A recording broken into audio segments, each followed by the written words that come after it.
ఏంటి పిలిచావా?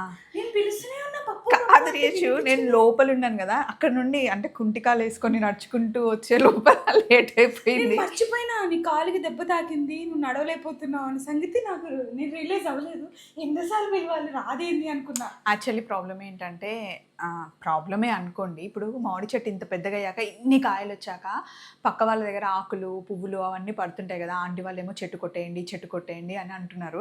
మేమెళ్లి ఇవి కోస్తే సౌండ్‌కి వాళ్ళు ఎక్కడ బయటకొస్తారు అని మా చెట్టు కాయలు కూడా కోస్తా మెల్లిగా తెంపుకుంటున్నాం అనమాట మేము.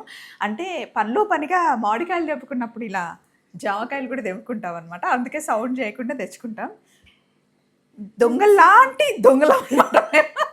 దొంగలు కానీ కానీ దొంగలు. అడిగి తెంపుకుంటే తింటే అంత టేస్టీగా ఉండవండి. నా మాట నమ్మండి.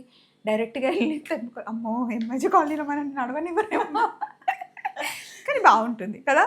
సో, ఈరోజు మామిడికాయలతో పాటు జామకాయలు తెంపాం. పచ్చడి, అన్నం రకరకాల రెసిపీస్ చేయబోతున్నామనమాట. అది సంగతి.